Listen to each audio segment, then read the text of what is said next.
Welcome to Life Stories, where the people we trust most can sometimes hurt us the deepest. Imagine standing at your husband's funeral after 50 years of marriage, only to hear your daughter-in-law whisper loud enough for the whole church to hear, "She doesn't deserve to cry." What do you do when your grief is mocked, your son stays silent, and the life you built is rewritten by someone who never truly belonged? But what no one knew was that her husband left behind more than just a will. He left behind a secret, a quiet plan that would unravel everything. This is a story about betrayal in the family, a war fought in whispers, and the kind of love that outlives even death. And just when you think you know how it ends, there's one final truth waiting in the dark. Stay with us, because what happens next will change everything. Let me take you back to the day of the funeral.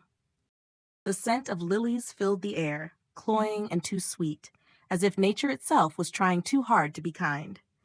Eleanor Whitaker sat in the front pew of St. Augustine's Church, her gloved hands trembling in her lap. A sea of mourners in black murmured prayers and offered hushed condolences, but their voices were distant, muffled behind the thick veil of grief clouding her mind. Next to her, Grace dabbed her swollen eyes with a tissue. "Are you okay, Mom?" she whispered. Eleanor nodded, barely. What was there to say? Her husband Richard was gone. 50 years. Half a century of shared mornings, of burnt toast and late-night crossword puzzles, of silent forgiveness and whispered apologies, all vanished in the space of a breath. From the corner of her eye, she saw them enter. Nathan and Savannah, her son and his wife. He looked like Richard, same square jaw, same weary kindness in the eyes, but it was buried now, dulled. Savannah walked a step ahead, dressed in sleek black, not a crease out of place, like she was attending a Vogue shoot instead of a funeral. Her hand rested lightly on Nathan's back, guiding him like a prized puppet. They hadn't come to the hospital. Not once. Too busy. Too many excuses. Eleanor had sat alone in those antiseptic rooms, holding Richard's frail hand, while machines hummed around them, while Savannah posted pictures of wine tastings and rooftop brunches. As the pastor spoke of Richard's devotion and legacy, Eleanor's mind wandered to quieter things. His laugh when their dog stole his slippers, the way he always stirred his coffee 5 times, never 4. Then Grace stood and spoke, shaky, but brave. "My father taught me how to ride a bike, how to tell right from wrong, and how to always come home, no matter how far I wandered." Nathan didn't speak. He sat stone-faced, Savannah whispering in his ear. When Eleanor rose, the church felt suddenly too large. Her heels clicked against the floor like gunshots. She gripped the podium. "Richard was my compass, my friend, my storm and my shelter." Her voice cracked. "We didn't have a perfect marriage. No one does, but we chose each other every day, even when it was hard." From the second row, a sharp laugh slipped out. Savannah. She leaned toward the woman beside her and whispered, a smirk curling her lips. Eleanor tried to keep going, but then it came, loud enough to cut through the silence. Crocodile tears. They were practically separated. Gasps. A few heads turned. Grace stood abruptly, eyes blazing. "How dare you?" But it was Nathan's silence that hurt the most. He didn't defend his mother. He didn't even look up. His jaw was clenched, his cheeks flushed. Not with anger, but with embarrassment. For her. Eleanor stumbled back to her seat, heart pounding, face burning. The last words she spoke about her husband were now overshadowed by that single, venomous remark. Savannah walked out of the church like she owned the place. But she had no idea what was coming. Richard's will was to be read immediately after the service. It had been his specific request, one Eleanor hadn't understood, until now. She remembered his words, just weeks before he passed, in a rare moment of lucidity. "Some things need to be said when people are still listening, Elle." Now, Eleanor waited in the attorney's office, hands folded tightly, while Savannah sighed dramatically beside Nathan. "Let's just hope this doesn't take all day," she muttered. "We need to talk about selling the house while the market's still good." The house. The one Richard built with his own hands. The one where Nathan learned to walk. The one where Grace had spent a summer painting the attic blue just because it made her feel more alive. The lawyer, Mr. Whitaker, entered with a worn manila folder. He adjusted his glasses. Per Richard's instructions, before I read the legal documents, Eleanor, he asked that you read this letter aloud. He handed her an envelope. Her name was written in Richard's handwriting, wobbly, uneven, but unmistakably his. Her fingers shook as she opened it. The paper was soft, folded and refolded countless times. My dearest Eleanor, if you're reading this, I'm gone. Don't be sad, I've made my peace. But before Whitaker reads the will, I want everyone to hear this. I've tried to live a life of integrity. This final act is no different. I've made decisions that may upset some of you, but they were made with a clear head and a full heart. To the woman who gave me 50 years of laughter and grounding, I owe you everything. To my son, I hope one day you'll remember who you really are. And to the person who thought she could manipulate her way into our legacy, well, you've underestimated me for the last time. Love always, Richard. The room was silent. Grace reached for Eleanor's hand. Savannah's eyes narrowed. What the hell does that mean? Mr. Whitaker cleared his throat. Let us proceed with the will. Savannah straightened her back, smoothing her blouse. To my wife, Eleanor Whitaker, I leave our home at 104 Willow Creek Lane, free and clear of any mortgage, as well as a monthly stipend of $5,000. Expected. To my daughter, Grace Whitaker Jensen, I leave $100,000 and my entire library of rare first editions. A gasp. Grace covered her mouth. She had loved those books since she was a girl. To my son, Nathan Whitaker, I leave the sum of $10,000. Savannah's head whipped around. What? Nathan blinked. And, the attorney continued, a trust fund of $250,000 has been established in the name of his son, Dylan Whitaker, to be used solely for his education and well-being. The trustees will be Eleanor and myself. No. No, this is a joke, Savannah snapped. That's all? There's more, Mr. Whitaker replied calmly. The remainder of the estate, including investments, insurance, and stocks, is to be placed in the Richard and Eleanor Whitaker Foundation, dedicated to pediatric cancer research. Eleanor felt her breath catch. Richard had done it. He'd honored their daughter Lily, lost at 7 to leukemia. He'd made her memory mean something. Savannah stood abruptly. We'll contest this. He was clearly manipulated in his final days. Nathan? Eleanor's voice was soft, but her son was staring at his lap, silent again, torn. Eleanor watched him, her heart tight. She had held on to Richard's secrets long enough. She had kept the envelope, the key, the safe. She didn't know if she'd use them, but she would if she had to, because Richard hadn't just left her a will. He had left her a war plan. Do you believe silence can be more powerful than confrontation? Have you ever trusted someone so deeply, only to watch them stand by while you were torn apart? The reading of the will was just the beginning. What Richard left hidden behind lock and key would change everything. Continue to part 2? The safe.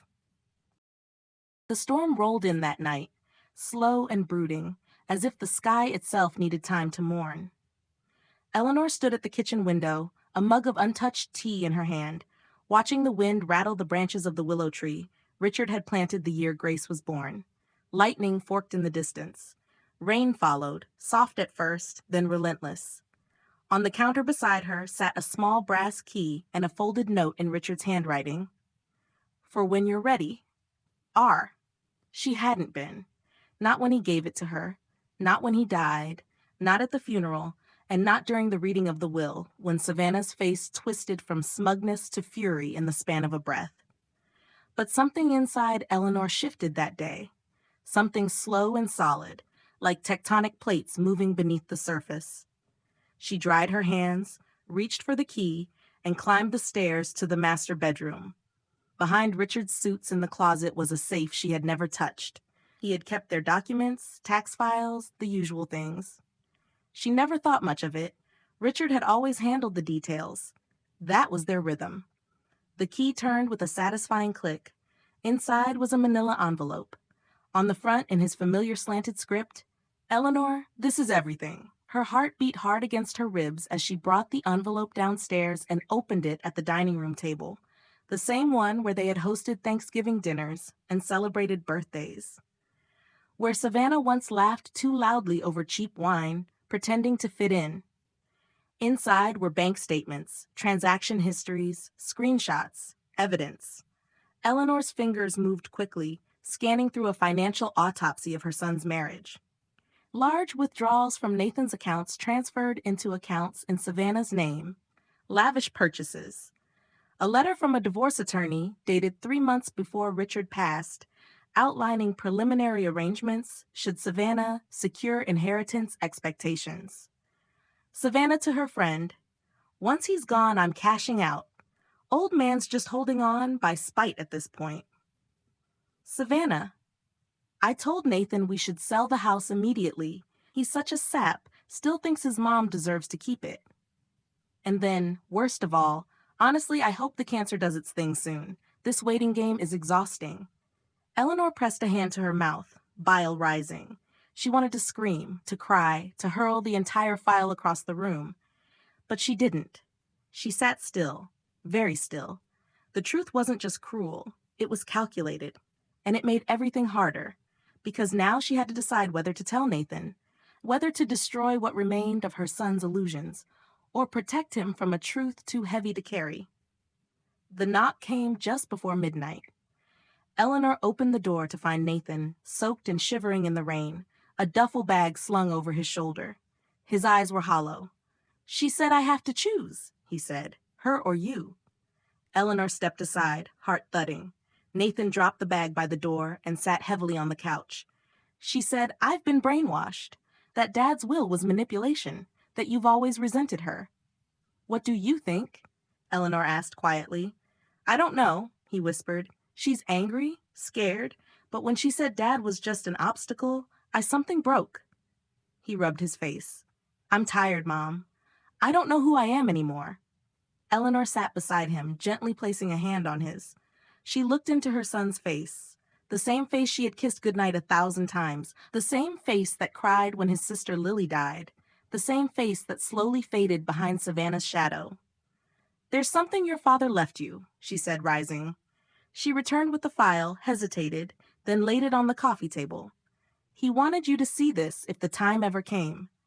Nathan opened the folder with trembling hands. Silence stretched between them as he read. His breath grew uneven. His fingers curled, his jaw clenched. And then suddenly he stood, nearly knocking over the chair. "No, no, this can't be." He turned away, gripping the edge of the fireplace mantel. "She said she loved me." Eleanor stood behind him, her voice low. "People can say anything, Nathan. It's what they do when no one's watching that shows who they really are." His shoulders shook. "All this time, I defended her. I pulled away from you, from Dad. I believed her." "She's convincing," Eleanor said gently. "That's what people like her do. They twist love into loyalty, guilt into silence." Nathan turned, eyes red. "Did Dad know?" "He knew enough to plan for this." Nathan dropped to the couch, burying his face in his hands. "What do I do now?" Eleanor looked at her son, broken open but not destroyed, and felt Richard's presence settle like a hand on her shoulder. "You start over," she said. "You fight for Dylan. You fight for yourself. And this time, you don't fight alone." Lightning cracked outside. Somewhere in the distance, a branch snapped and fell. But inside the Whitaker house, something else had snapped too. And it wasn't a breaking. It was a shift. A reckoning. How would you react if the truth about someone you loved shattered everything you believed? In the heart of the storm, Eleanor is about to make the most difficult choice of all. Stay close for part 3, the custody battle. Nathan didn't sleep that night. He sat at the kitchen table, the same table where he once did his homework under Richard's watchful eye, staring at the evidence spread before him like pieces of a broken life. Eleanor moved quietly around him, making tea, pretending to tidy things that didn't need tidying. She knew better than to speak. Some wounds needed silence more than comfort. Just after dawn, he finally spoke. "I'm filing for divorce." Eleanor nodded. She had already known. "She's going to fight," Nathan added. "Not because she loves me, not even because of Dylan, because she doesn't know how to lose." "You have the truth," Eleanor said, setting the tea gently beside him. And you have your son. That's more than enough to start over. But it wasn't that simple. Nothing ever is when it comes to untangling years of manipulation and pain. 2 weeks later, Savannah countered with everything she had. Her lawyer painted Nathan as unstable, suggested Richard had been mentally compromised when writing the will, even hinted that Eleanor had pressured her husband in his final days. She tried to claim full custody of Dylan, threatening to move to another state, away from toxic influence. It was a war, a quiet one, fought not with shouting, but with paperwork, depositions, and courtroom glances loaded with contempt. The day of the custody hearing, Eleanor sat on a hard wooden bench outside the courtroom, her hands clasped in her lap. Grace sat beside her, holding a thick manila folder, the same one that had once rested on their dining room table, the one that now held the weight of their future. "She'll lie," Nathan said, pacing. "She'll cry, twist the truth, play the victim. Let her," Eleanor said softly. "Truth doesn't panic. It waits." The courtroom was small, impersonal, the kind of place where lives quietly change. Savannah took the stand first, perfectly polished, emotionally rehearsed. She spoke of sacrifice, of holding her family together, of a mother-in-law who never accepted her. She cried. And for a moment, Eleanor saw the judge's brow soften. A dangerous moment. But then came Nathan. He didn't cry. He didn't perform. He told the truth. He spoke of a marriage that had grown cold under the weight of expectation, of a wife who slowly cut him off from his family, from his father in his final days. He spoke of Dylan, how his son deserved a life built on honesty, not strategy. Then Eleanor testified. She didn't speak out of bitterness. She told the court about Richard, about the foundation he created, about the man who planned, protected, and saw everything, even the darkness in the woman his son had married. She read Richard's letter aloud, her voice steady even as tears welled in her eyes. Then Grace handed the judge the folder. There was silence in the courtroom as the contents were reviewed. Emails, bank records, screenshots of Savannah mocking the family. The consultation with a divorce attorney dated long before Savannah ever claimed abuse or neglect. It was over in 30 minutes. The judge granted Nathan primary custody. Savannah would be permitted supervised visitation, contingent on her completing a course in family counseling. She didn't protest. She didn't cry. She just stood, gathered her coat, and left without a word.